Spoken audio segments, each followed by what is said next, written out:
Motorola Moto G Stylus 5G. Now, if you feel like you've got a little bit of deja vu, like you've seen this phone before, you're not wrong. Motorola did release a new Moto G Stylus for 2021 back in January, and now, barely 6 months later, they've come out with this one. Obviously, this new Moto G Stylus has the 5G support and distinction, along with a few other random changes that sorta end up making it a different device from the original. And I'm going to go over what's changed, what's new, and also what's basically the same too, and everything else you need to know about this phone in this video. First things first though, let's just go ahead and quickly unbox it and see what all comes inside the package when you buy one. Slicing the sticker and pulling off the lid of the box here, the first thing we do get is the phone itself, of course. We'll put that to the side for just a minute. And as far as what else comes included, inside the first little cardboard packet is your usual selection of paperwork, a quick start guide, and a SIM ejector tool there as well. You do still get a USB-A to USB-C charging cable paired up with Motorola's 10-watt charging brick. So that's all the stuff that comes inside the package. Here is the new Moto G Stylus 5G once again. And right off the bat, you can see that this new phone does now come in a brand new color, Cosmic Emerald. And I believe this is the only fit and finish this device is available in. Physically, this new Moto G Stylus 5G doesn't look that different from the original, but there are a couple of things worth mentioning. Size-wise, we're dealing with the same 6.8-inch form factor, the same corner hole punch selfie camera cutout up front,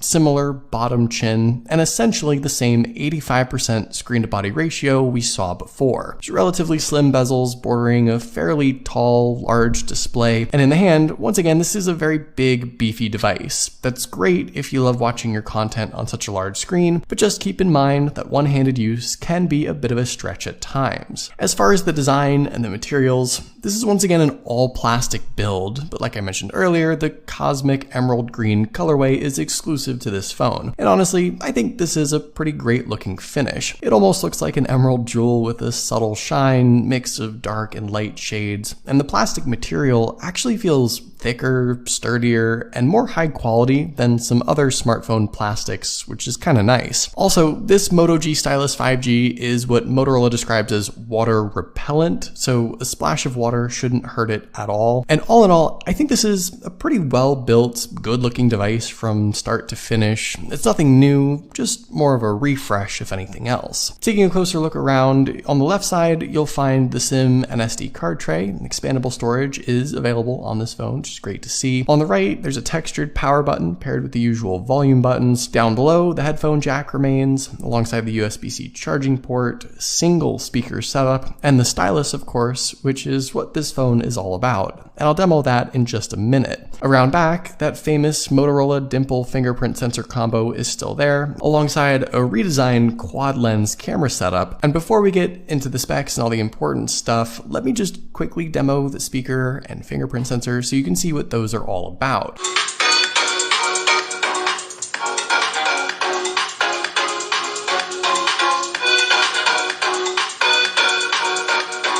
With the fingerprint sensor, this is something I'm glad to still have on a device like this. The physical sensor is obviously very easy to feel for and find. Around back, it has that little inlay so you know exactly where it is. It's quick and it's accurate and almost instantaneously retries if it happens to miss you the first time. It's something I think Motorola should just keep on having on all their smartphones. Also, what's sort of interesting, this is one of a few Motorola devices this year with face unlock as well. Motorola, for whatever reason, seems to remove or add this unlocking method at random depending on the device. This phone got it and it works pretty well. It's maybe a little slower than the fingerprint sensor at times, but either way, pairing both unlocking methods, I think you'll be able to get into this phone rather quickly. Now, for those of you hoping to maybe get a better viewing experience on the Moto G Stylus 5G, that isn't the case. And in fact, we have almost the same exact screen setup as the original phone. The 6.8-inch display is an IPS LCD panel coming in in at a resolution of 2400 by 1080 and packing in around 387 pixels per inch. Certainly great to have such a large display for watching movies and whatnot. Inside, the new Moto G Stylus 5G does get a different processor, now powered by the Qualcomm Snapdragon 480 5G chipset, the Adreno 619 GPU, and 6 gigs of RAM, like I said earlier. And if you're maybe comparing numbers, the Moto G Stylus from January did have a Snapdragon 678 inside, but it wasn't a 5G chipset. And technically, even though this 480 5G is lower in numbers, it's not a worse processor. It's, I guess, actually slightly better, as weird as it sounds. And honestly, out of the box, this device does feel fairly fast and fluid. It has the Android 11 update, which is nice, covered in Motorola's own Android skin, something I think you're probably used to seeing if you're a Motorola user. Now, one thing that did actually change significantly for the better is the battery capacity inside this phone. You now have a fairly large 5,000 milliamp battery inside the new Moto G Stylus 5G compared to 4,000 milliamps in the previous phone. And that, I think, is substantial enough to yield a difference in longevity. So the main reason you'd probably consider the Moto G Stylus right now is, of course, for its stylus support. There's a built-in pen at the bottom of the phone that you can use with some stylus-specific apps and add-ons. It's probably the one and only reason you'd even consider this device when compared to Motorola's dozens of other smartphones. The actual pen itself is the same simple metal pointer tool we've had before. It has a clicky top, but no actual buttons, no Bluetooth functionality. It's nothing more than a generic metal pointer with a soft rubber tip. And its primary function is as an extension of your finger. You can of course use the stylus to tap, touch, and swipe your way through the phone, which I know some people like to do. But what's unique about the Moto G Stylus on the software side of things are the little extra stylus add-ons and apps you'll see pop up on the screen when you pull the stylus out. There's the same Motorola coloring book, which is nice to pass the time, the Notes app, the screenshot shortcut and editor, GIF creator, Google Keep Note support, and you could of course customize the little stylus menu to add and rearrange whatever apps you want easy access to, whether they're stylus related or not. In using the stylus, you'll also find that there is still that noticeable delay between the line on the screen and where your pen is actually touching, so that takes some getting used to. And overall, like I said, the stylus experience and stylus tech, it's all basically the same as we've had in years past. But let me sum up everything by saying that this new Motorola Moto G Stylus 5G is in some ways better than the original 2021 Moto G Stylus from January. It's got 5G network support, if that's something you can utilize, more RAM and storage, a better processor, bigger battery, but some things, like the screen, remained exactly the same. Also, the stylus setup, the whole point of this phone, didn't get any upgrades or otherwise change at all, which I think is a big miss. Is this phone worthy of upgrading if you already have the 2021 Moto G Stylus? Probably